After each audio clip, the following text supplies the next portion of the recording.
Boa tarde, boa noite. Bem-vindos ao acampamento. Nessa primeira ou nas primeiras apresentações, quero fazer alguns estudos introdutórios.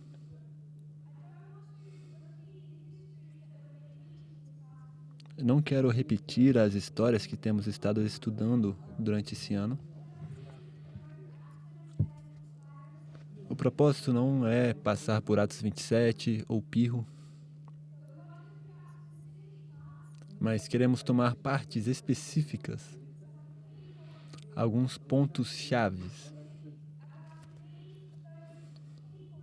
Nós vamos precisar desses pontos chaves, que eles estejam frescos em nossas mentes, para os nossos próximos estudos.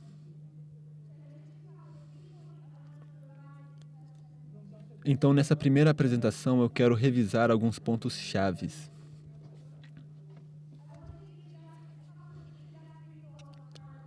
Eu quero dar alguns pensamentos introdutórios sobre o ensino de parábolas. Se formos para Mateus 13, começando no versículo 24. Ao invés de simplesmente ler as palavras, eu gostaria que você se colocasse lá, como um discípulo de Cristo, e visualizasse a experiência deles.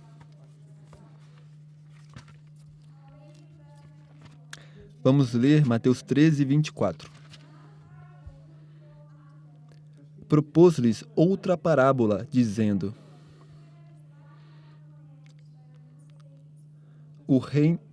O reino dos céus é semelhante ao homem que semeia a boa semente no seu campo. Mateus 13, 24. Então Cristo, Jesus, está com seus discípulos. Você pode imaginá-los em uma estrada.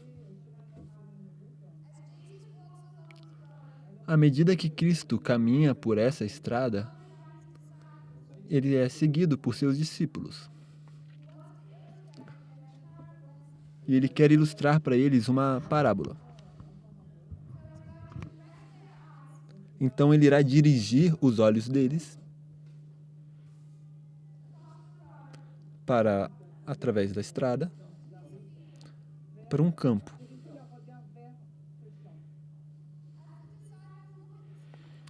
À medida que os discípulos olham para esse campo, ele vai lhes dizer que o reino dos céus é como esse fazendeiro, esse homem,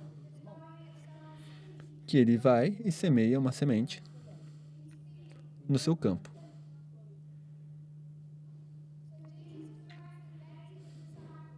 Então, Cristo direciona a mirada, o olhar dos discípulos para esse campo.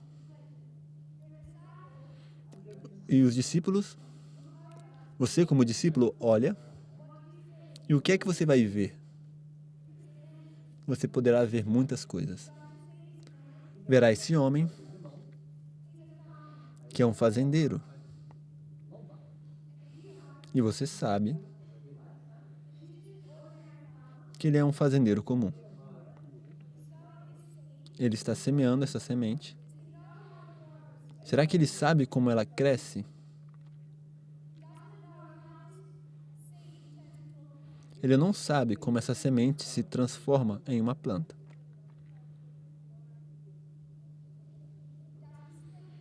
Ele dorme? Sim. Então esse fazendeiro dorme. Não sabe como é que essas plantas estão crescendo. Mas ele está semeando sementes. Do lado de fora desse campo, esse homem tem um inimigo. Existe a semente.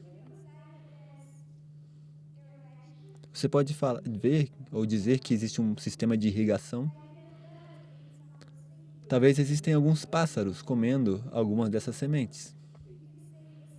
Você pode ver o sol brilhando, iluminando as sementes.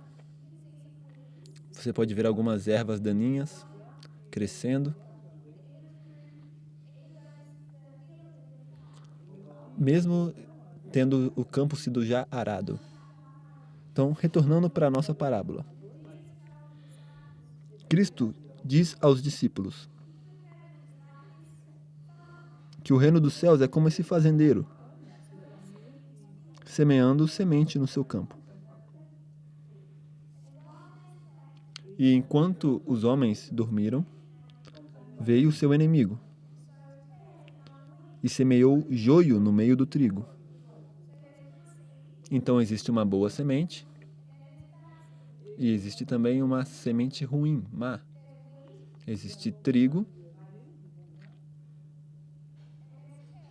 e existe joio. Porque esse homem tem um inimigo. Um inimigo veio e semeou joio. Os servos perguntam ao fazendeiro: se você semeou trigo no seu campo, por que é que existe joio? E o fazendeiro diz: o inimigo fez isso. E os servos, dito aos servos: deixe que os dois cresçam até a colheita, e então nós vamos lidar com o joio.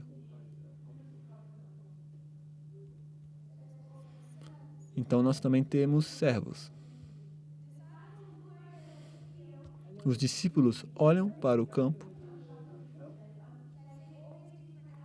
e eles veem todos esses elementos diferentes.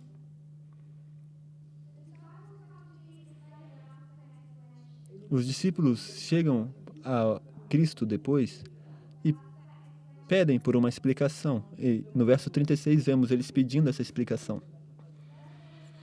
No verso 37, Cristo os responde: quem semeou a boa semente?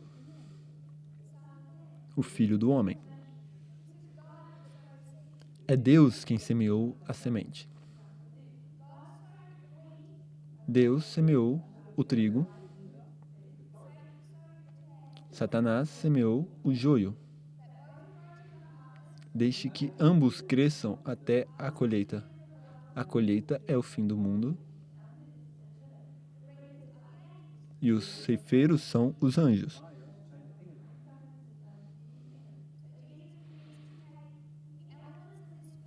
Então Cristo começa a tomar os elementos dessa história e explicar, ou a definir.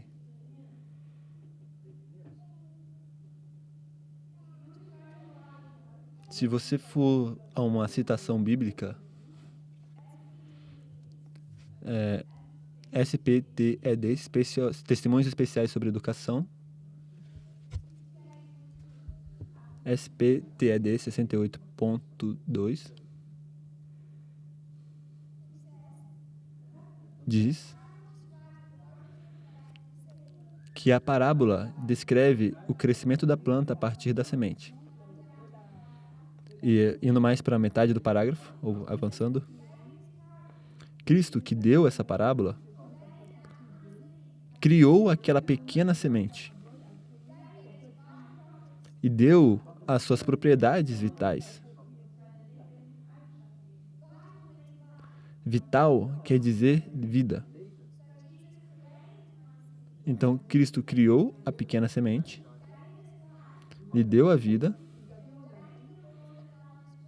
e ordenou as leis que governam o seu crescimento.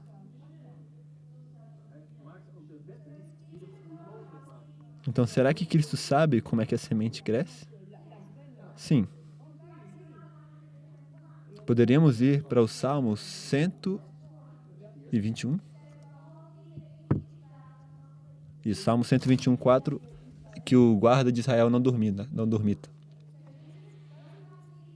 Então Cristo sabe como a semente cresce e ele tampouco dorme. Se você for para Marcos 4, 26 a 29. Marcos 4, 26.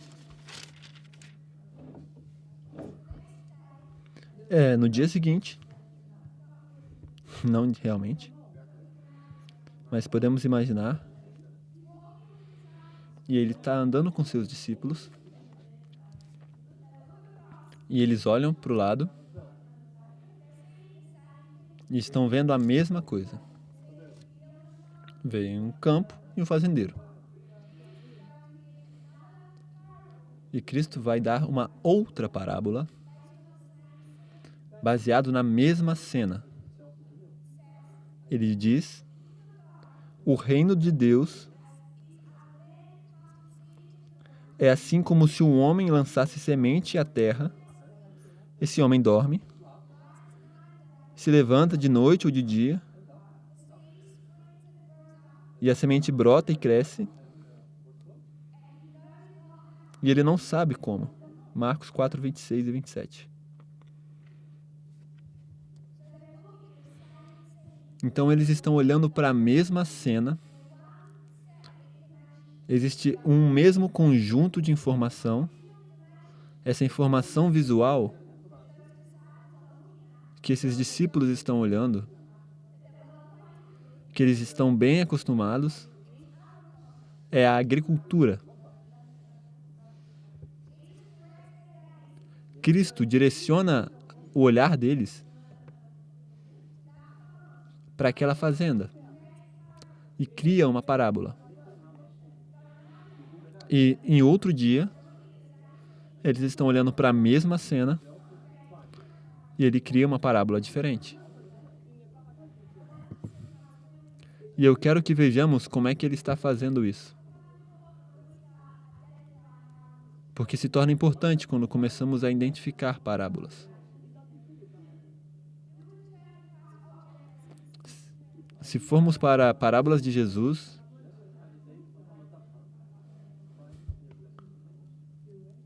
(62), isso em inglês, parágrafo 1.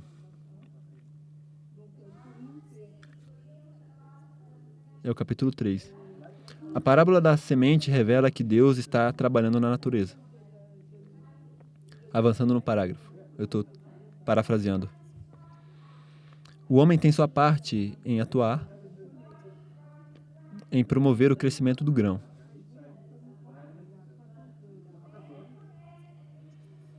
O homem prepara e enriquece o solo,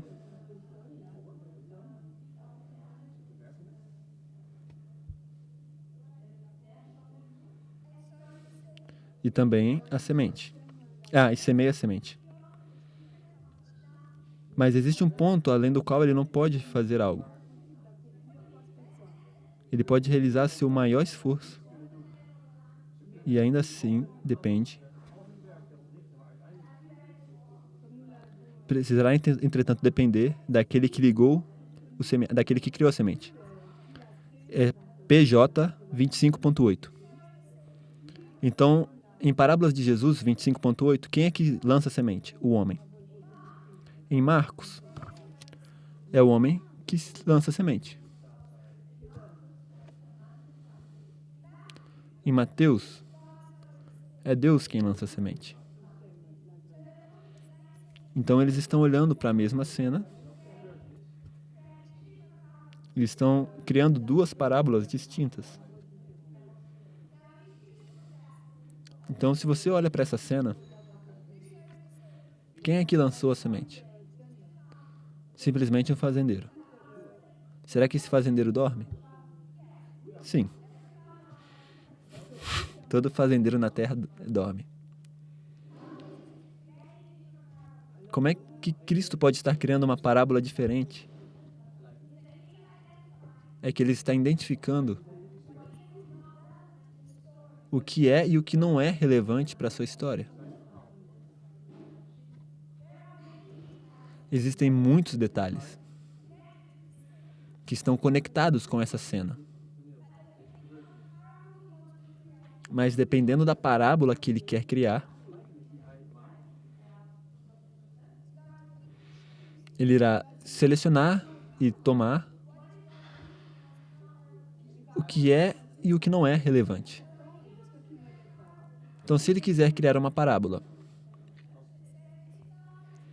para falar que esse fazendeiro é Deus, ele irá tomar esse fazendeiro e vai falar sobre servos, sobre trigo, joio e um inimigo. Isso é relevante nessa história. O fato de que existe um fazendeiro que os discípulos possam ver, que ele dorme, é irrelevante, porque esse fazendeiro simboliza Deus. Mas olhando para a mesma cena, em um outro dia, os elementos que foram passados por alto da última vez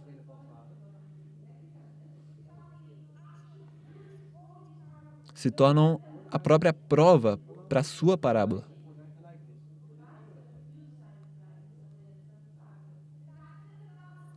O fato de que o fazendeiro durma é evidência em Marcos 4 de que esse fazendeiro tem que ser um ser humano. O fazendeiro, em Mateus 13, também dorme. Mas Cristo diz nesse caso, eu não me importo. Isso é irrelevante para essa parábola.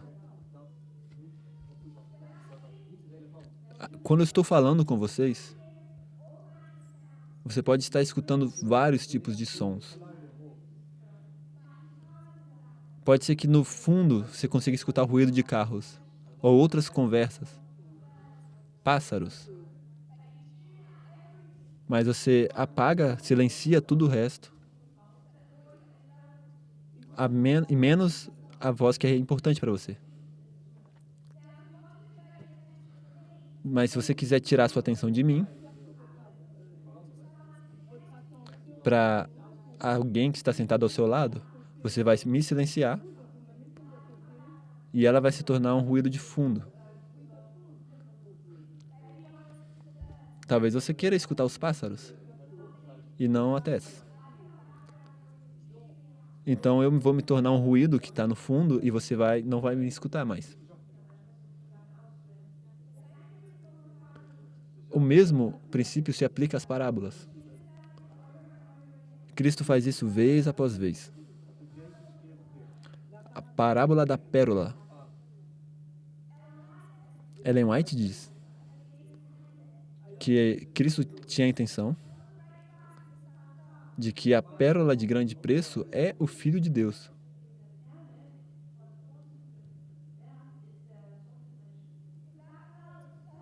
Porque aquela pérola é perfeita.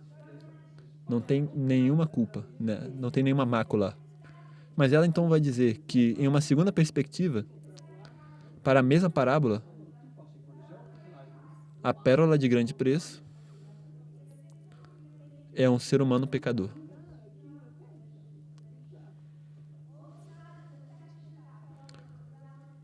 De repente, a perfeição daquela pérola se tornou irrelevante.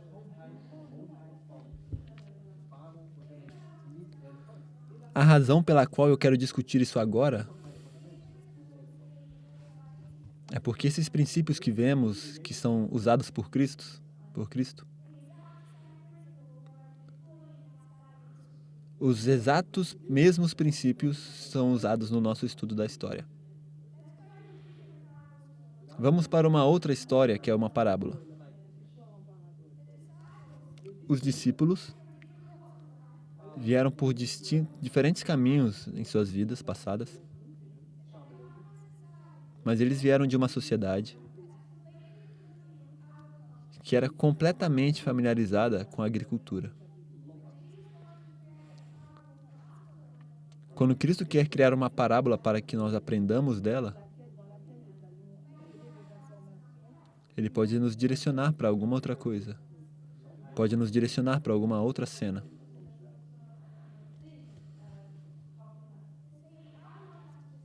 A cena que eu quero que nós discutamos é a história da Grécia. Primariamente, a da queda da Grécia.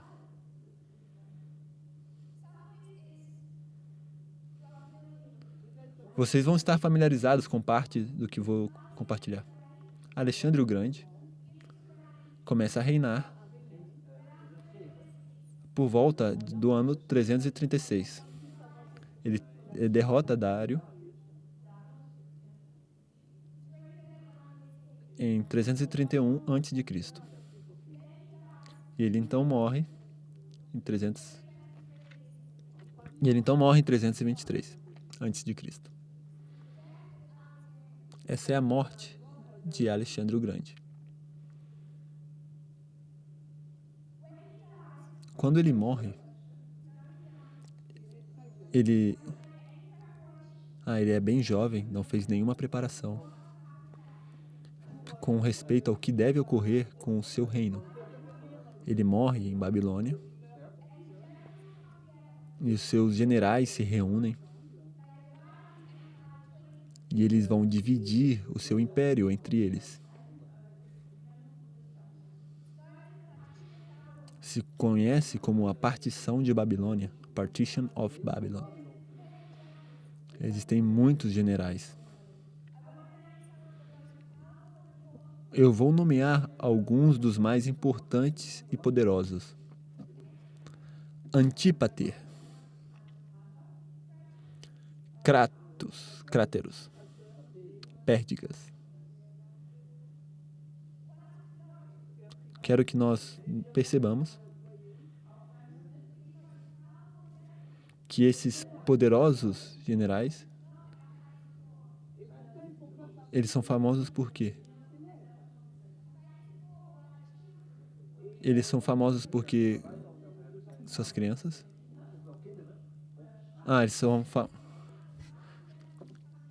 Esses são famosos porque ou eles são crianças ou porque eles são fracos, esses 3 generais que ela mencionou. Existem muitos outros que são maiores que eles.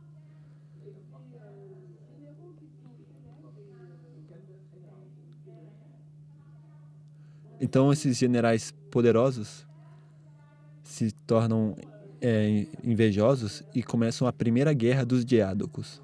Após a primeira guerra dos Diádocos, eles vão se juntar outra vez e vão dividir o império. Mais uma vez. Isso é conhecido como a partição ou a repartição de Triparadisos.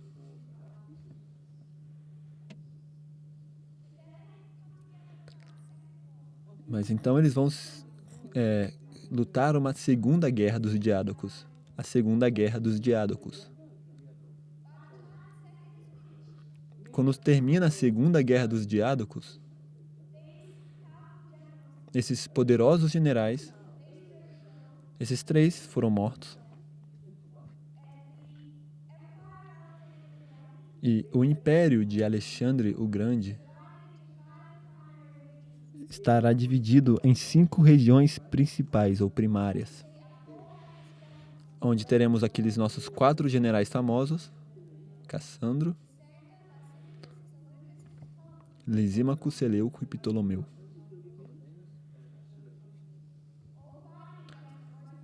E todos eles vão estar lutando contra o mais poderoso, que é Antígono e seu filho Demétrio. Então começa a terceira guerra dos Diádocos, entre esses 2 lados. A terceira guerra vai terminar com o que se conhece como a Paz dos Danos.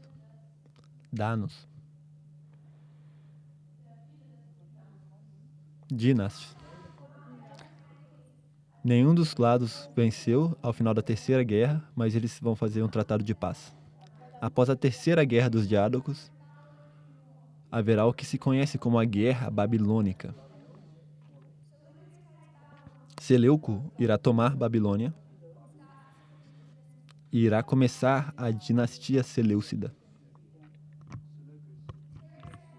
Em 307, a quarta guerra dos Diádocos começa, que irá nos levar à Batalha de Ipso em 301 a.C. e a Batalha de Ipso. Nessa batalha, Antígono morre e o Império é dividido para os 4 ventos do céu, para os nossos 4 generais, Cassandro, Lisímaco, Seleuco e Ptolomeu, que são os que vemos marcados na profecia. Poucos anos depois, ao redor de 298, cerca de 3 ou 4 anos depois, Cassandro morre.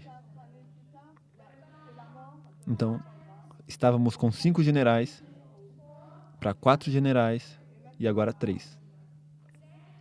Cassandro morre. Cassandro morre cerca de 3 anos depois. E sabemos dos nossos estudos sobre Pirro que é Demétrio que irá tomar o seu território. É Demétrio que estará continuando o trabalho de seu pai. Em 287, Demétrio é derrotado.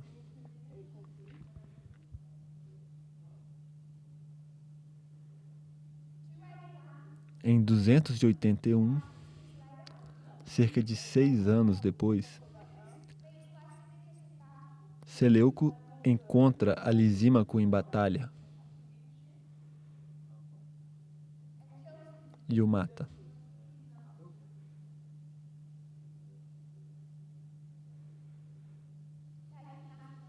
Tomando a Macedônia.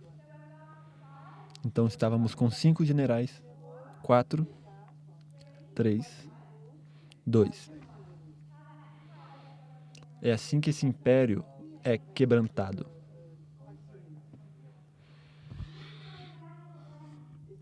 Se você for para Daniel 11, versículo 4. Vamos começar pelo verso 3. Daniel 11, verso 3. Aqui temos Daniel, e ele está tratando de cobrir toda essa história para criar para nós uma parábola. E Daniel diz que um poderoso rei se levantará. Esse rei valente é Alexandre o Grande. Alexandre se levanta e reina com grande domínio.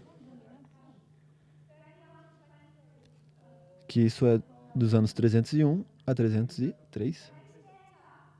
E quando ele se levanta, ele está no auge do seu poder. E o seu reino é quebrantado. E quando ele é quebrantado, é dividido em quantas partes? 4. E o que Daniel fez é que ele pegou dentro de uma amontoado de fatos, ele escolheu desse amontoado de fatos apenas as partes que eram relevantes para a sua parábola.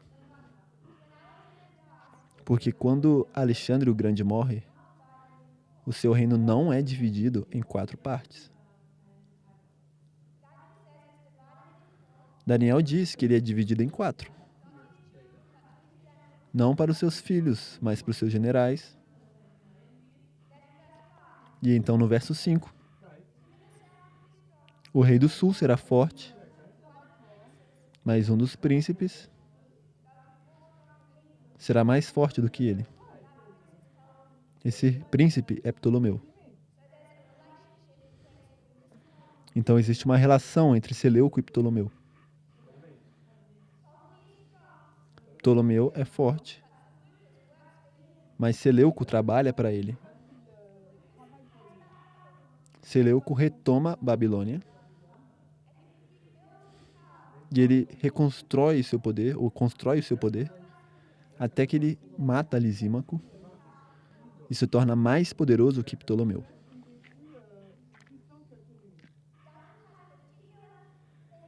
Daniel tem um tema particular. O seu tema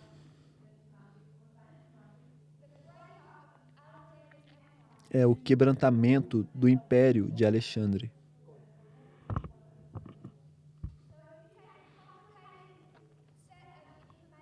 Então, se você ver esse amontoado complicado de informação e ele quer criar uma história, ele irá partir da morte de Alexandre. E aí Daniel vai saltar para a batalha de Ipso. Ele vai saltar desse ponto 1 para o que a gente vai chamar do ponto 4. E ele pode fazer isso porque ele está discutindo o quebrantamento desse império. Antígonos era um unificador. Ele planejava manter o Império de Alexandre em união.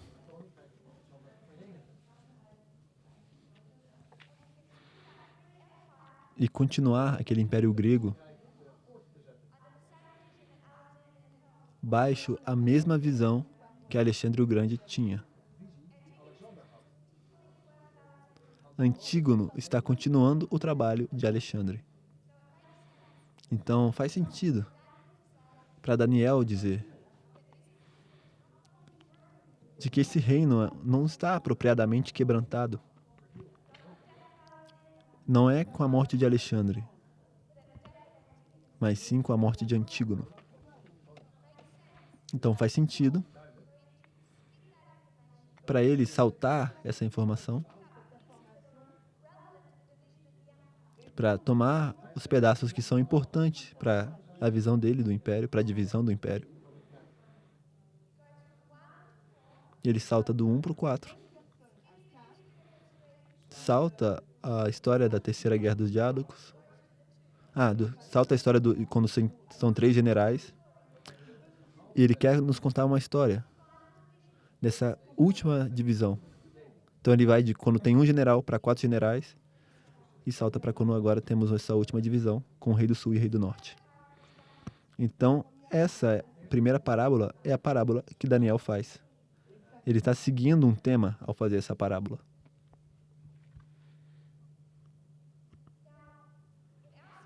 Agora, em nossos estudos, nós fomos por Atos 27, tomamos o número 273, e isso nos conectou com o rei Pirros. E o rei Pirro nos leva para as guerras pírricas e de volta a essa história.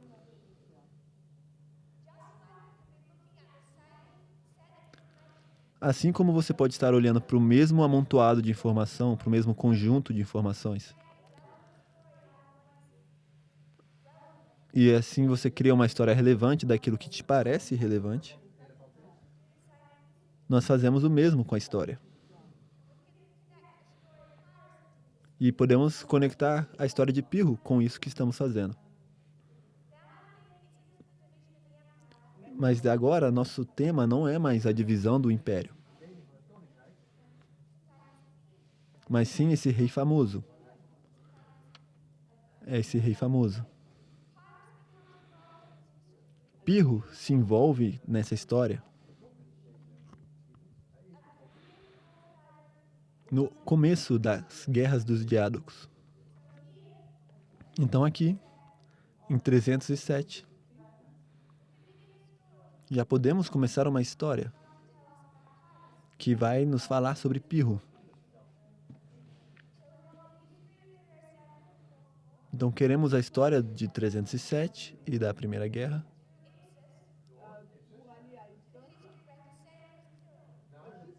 Passamos por Ipso e vamos para quando Cassandro é morto. A morte de Cassandro se torna uma informação relevante para a nossa parábola. E então, vamos para a morte de Demétrio. Quando queremos falar sobre Pirro, estamos olhando para o mesmo campo ou para a mesma cena, para o mesmo conjunto de informação. Mas quando discutimos Pirro, os pedaços que são relevantes são a Quarta Guerra dos Diádocos, a Batalha de Ipso, a morte de Cassandro, a derrota de Demétrio e a divisão da Macedônia. Então, assim, temos uma segunda parábola, que está relacionada a Pirro. Para a maioria de nós que está familiarizada com essa história, quando estudamos essa história da Quarta Guerra dos Diádocos, ela nos leva para a nossa própria história.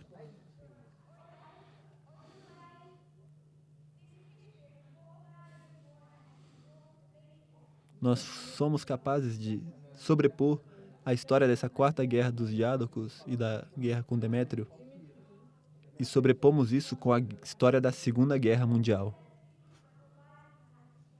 Como eu já disse no começo, não vamos revisar isso nesse acampamento.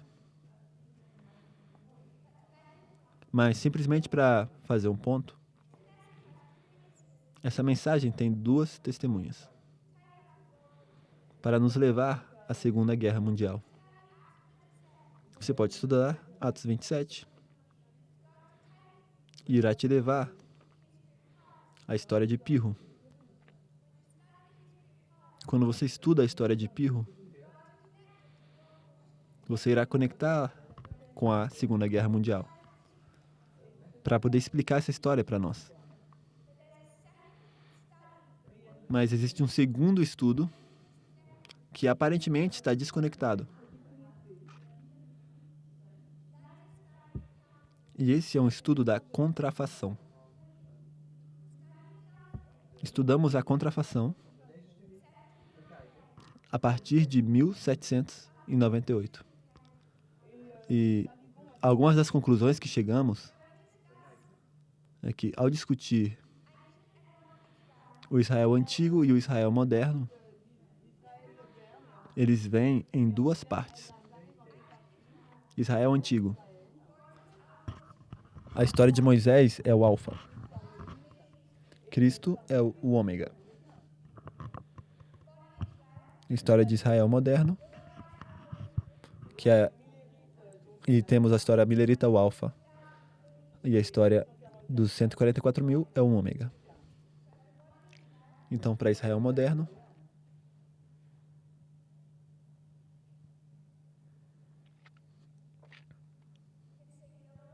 você consegue ver os mileritas e os 144.000.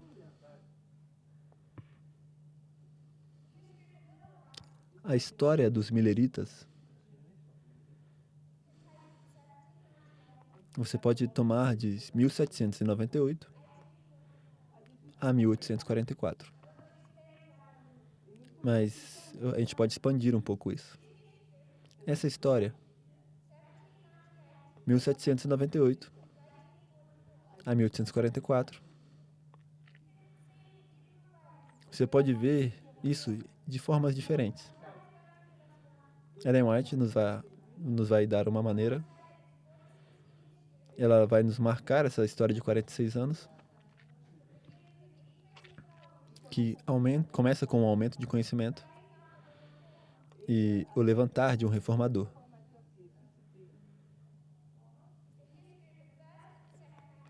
É a história do primeiro e do segundo anjo, a primeira e segunda mensagem angélica. Então, em 1844, encontramos a chegada do terceiro anjo. Ele irá avançar pela história até ser fortalecido. É assim que Ellen White apresenta essa história. E essa é a história alfa de Israel moderno. E nós queremos estudar a contrafação. A contrafação nos leva para uma história alfa de Babilônia moderna.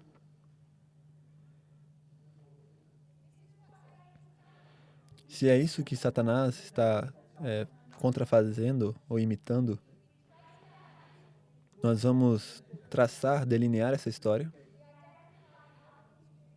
e temos que identificar uma história alfa para a Babilônia moderna. Nós marcamos isso desde 1899 para 1945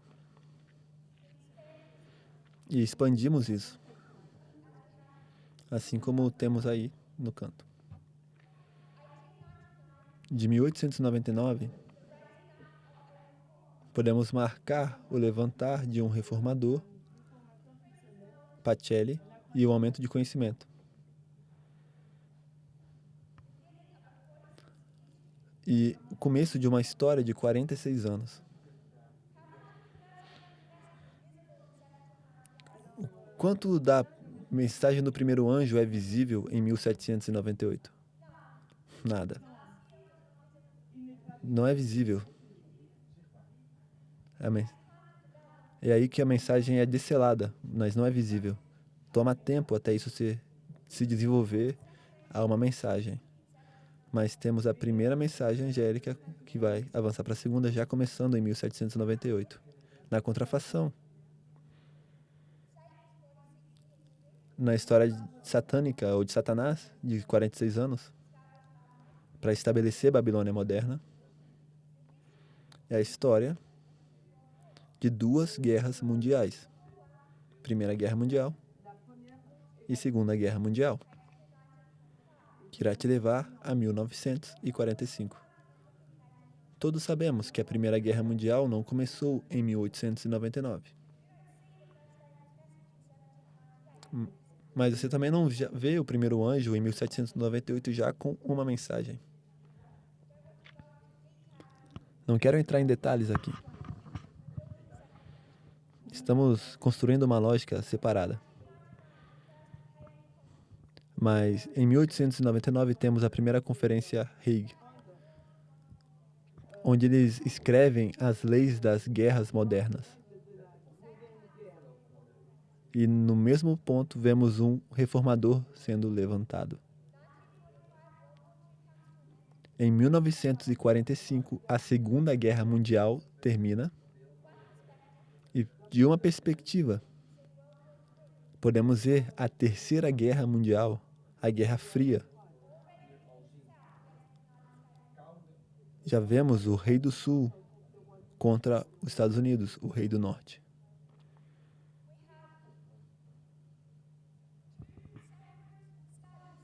Temos dois estudos separados e ambos nos levam à Segunda Guerra Mundial. Atos 27 nos leva até aí por meio de Pirro, o estudo da contrafação nos leva aí à Segunda Guerra Mundial por meio de um estudo de Babilônia moderna. Mas ambos estudos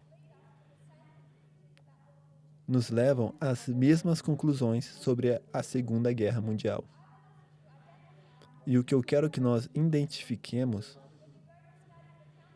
quando você entra nesse estudo da contrafação, é que parte da lógica está faltando. Porque tudo que fizemos, ao fazer as aplicações, foi identificar a história da Segunda Guerra Mundial. Não entendemos a história da Primeira Guerra Mundial. Mas sabemos que é parte dessa história alfa. Separado a isso, um lembrete, uma história alfa, quer seja 1798 a 1844, ou 1899 a 1945. Ambas histórias são histórias de fracasso. Se o trabalho feito na história alfa,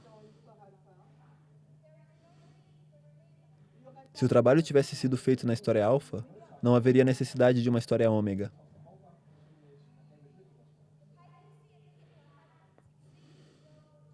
Se o papado e Hitler tivessem sido bem-sucedidos na Segunda Guerra Mundial, não haveria necessidade de uma Terceira Guerra Mundial.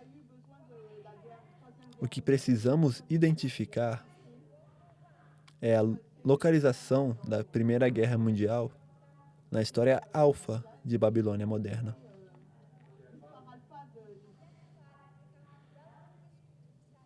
Identificar o que é a parte relevante para ser estudada. Ou identificar que é relevante estudar isso. Já é parte dos nossos estudos. Quando quer que coloquemos a contrafação, estamos colocando a Primeira Guerra Mundial. Já entendemos a Terceira Guerra Mundial.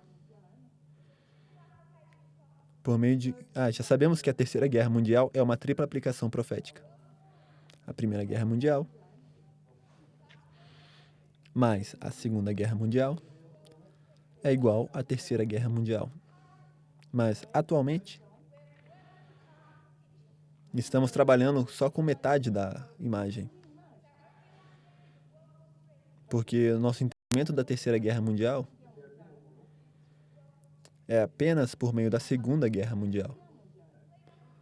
Para que a gente possa completar nossa figura, nossa imagem, precisamos entender a Primeira Guerra Mundial. Eu vou fazer uma pequena revisão e então avançamos para um outro ponto. Eu quero que nós entendamos como é que Jesus utiliza as parábolas. Existe um mesmo conjunto de informações e ele vai e toma pontos específicos, que são os pontos relevantes para a sua história naquele momento. Mas ele pode estar olhando para o mesmo conjunto de informações e tomar pontos diferentes para que ele faça assim uma parábola diferente. Parece até uma contradição. Ou as parábolas podem até estar se contradizendo. E fazemos o mesmo ao estudar as histórias como parábolas. Usamos as mesmas regras. Daniel vai nos falar sobre um rei. O império dividido. O império está completamente dividido em ipsos, em 4 partes. E então uma divisão final em 2 partes. Queremos entender Pirro como sendo o rei do sul. Então ele vai ser costurado nessa história. Vamos estudar a 4ª Guerra dos Diádocos, a morte de Cassandro. Esse período que está fechado como um livro, essa interação de Pirro com esses 2 reis, essa é a interação de Pirro com Antígono e Demétrios.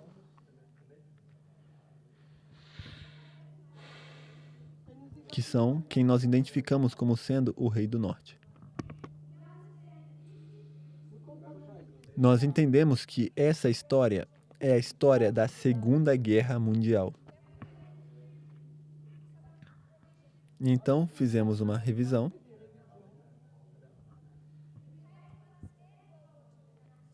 Chegamos a entender a Segunda Guerra Mundial nessa história por meio de um estudo de Atos 27 e Pirro. Mas podemos chegar aí independentemente por meio de um estudo da contrafação.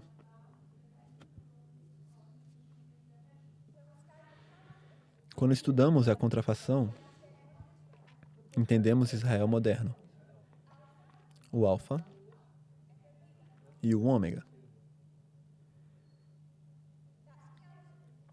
Isso é imitado, tem uma contrafação, como a Babilônia moderna, de 99 a 1945, 1899 a 1945. Essa é a história alfa. A história milerita é a história do primeiro e segundo anjo. Então, em 22 de outubro, temos a chegada do terceiro anjo. No Alfa de Babilônia Moderna, temos a história da Primeira e da Segunda Guerra Mundial, 1945, e a chegada da Terceira Guerra Mundial. Quando chegamos ao Ômega de Israel moderno, o que é que a gente faz diferente com essa imagem? Nós não dizemos primeira mensagem, segunda mensagem angélica. O que é que a gente faz diferente com a primeira e segunda mensagem angélica? Nós combinamos elas. Eles não vêm um após o outro, elas estão combinadas.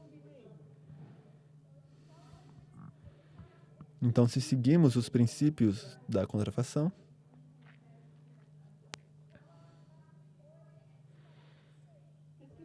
o que é que nós já devemos estar esperando ver em uma aplicação da Primeira e Segunda Guerra Mundial? Não é Primeira Guerra Mundial e logo depois a Segunda. Elas devem ser combinadas, as duas guerras. Assim como fazemos com a primeira e segunda mensagem angélica. À medida que coloquemos essa história, eu quero que consideremos uma parábola a mais a ser construída nessa história. Nós vamos da Quarta Guerra dos Diádocos, e aí falamos dessa guerra entre Antígono e os aliados. Começa em 307. Mas Antígono e os aliados não começaram a batalha aí. Eles começaram a guerra antes.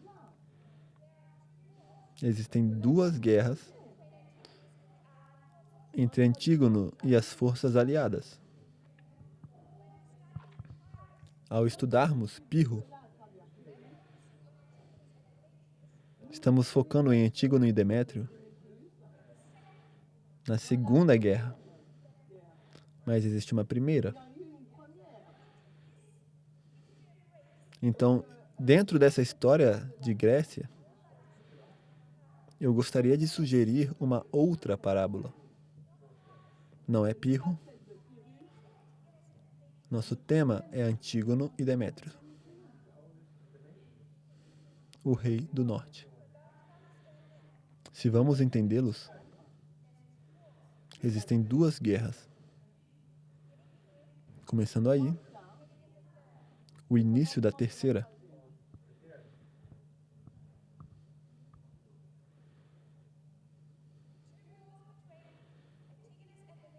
Duas guerras entre Antígono e Demétrio contra os aliados. Você poderia argumentar que é uma única guerra. A terceira e a quarta guerra dos diádocos são os mesmos participantes. É Antígono e Demétrio contra aqueles 4 generais. É uma única guerra, quebrada no meio, dividida no meio, com um armistício, um tratado de paz.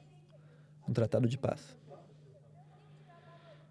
Então, dentro desse modelo da Grécia, já temos a Segunda Guerra Mundial. O que nós precisamos identificar é que a partir desse ponto, já temos também aí a Primeira Guerra Mundial. Com os mesmos protagonistas e antagonistas.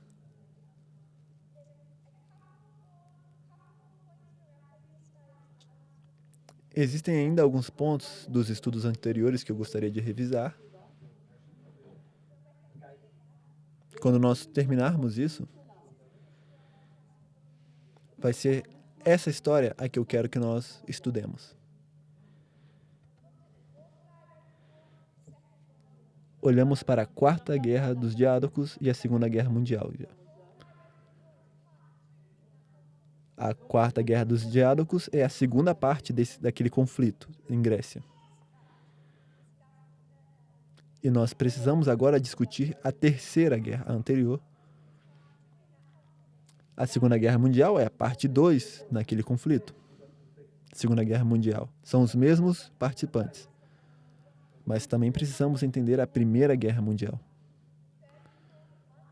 A Terceira e a Quarta Guerra dos Diádocos são uma única guerra, com um armistício, com um tratado de paz no meio. A Primeira e a Segunda Guerra Mundial são uma única guerra, com um armistício no meio. Um cessar-fogo temporário.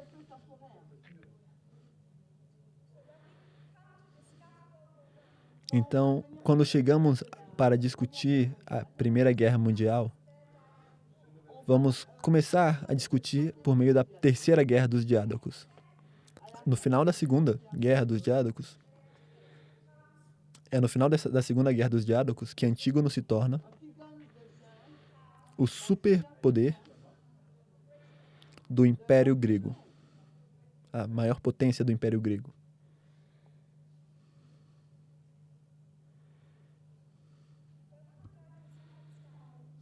Não quero começar um estudo separado, porque eu prefiro fazer esse estudo como um bloco inteiro. Então eu vou revisar mais uma vez alguns pontos. E então encerramos por essa noite.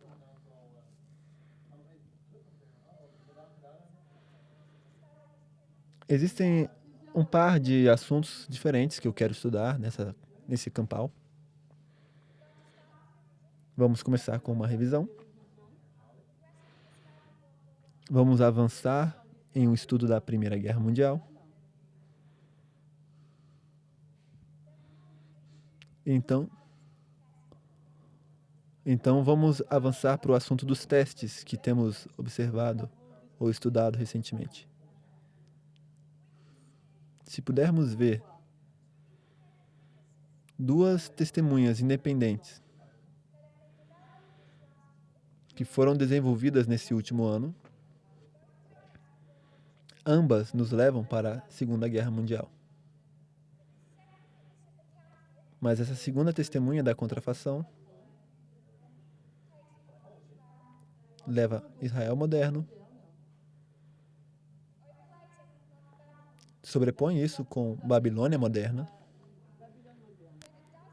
e ao fazer isso, não torna somente a Segunda Guerra Mundial relevante, mas também vai nos mostrar que na história alfa de Babilônia moderna, nós precisamos incluir a história da Primeira Guerra Mundial.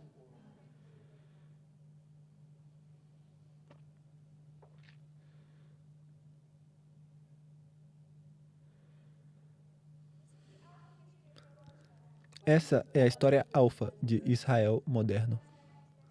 A primeira mensagem angélica. A segunda mensagem angélica. E então a chegada da terceira mensagem. Ao chegarmos em nossa história ômega, tomamos a primeira mensagem angélica, a segunda mensagem angélica, e ela se sobrepõe.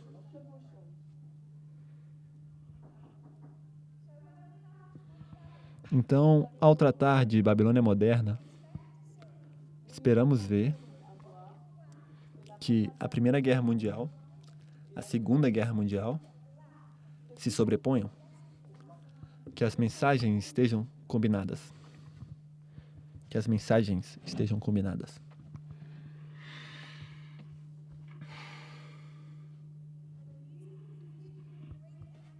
Estamos utilizando a história do Império Grego da exata mesma maneira em que Cristo utilizaria um campo ou uma cena da agricultura. Ele vê toda a imagem mostra essa imagem para os seus discípulos.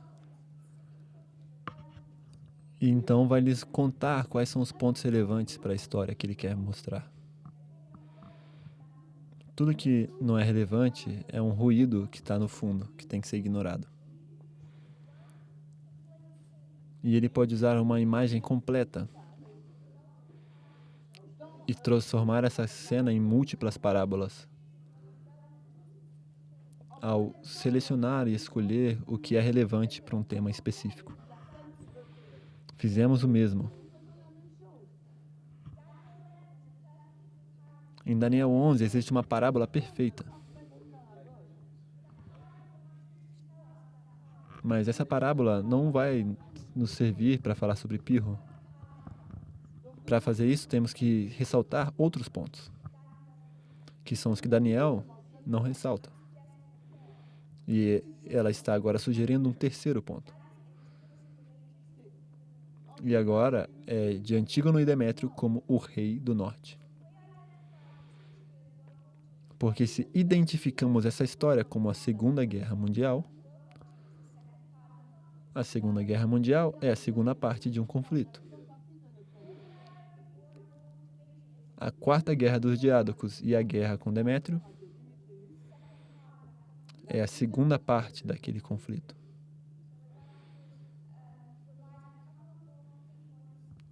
Então, depois vamos revisar mais alguns pontos chaves na próxima aula. E depois vamos ver como é que esse conflito começou pela primeira vez.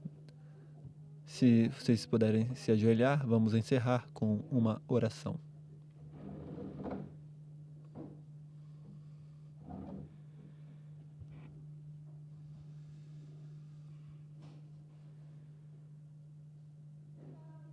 Querido Pai Celestial, muito obrigado pelas bênçãos. Obrigado pela história, por nos ensinar. Sabemos que nesse ponto da história da Terra, o Senhor quer que nós entendamos o que ocorre ao nosso redor. Eu oro que o Senhor nos dê uma clara imagem, para que nós possamos estar apropriadamente preparados em mente e coração para realizar a obra que o Senhor pediu que fizéssemos. Eu oro para que o Senhor abençoe esse campal. Nos juntamos de todas as partes do mundo com uma missão em comum. Eu oro para que o Senhor nos prepare, nos traga e nos una, nos aproxime em unidade. Eu oro no nome de Jesus Cristo. Amém.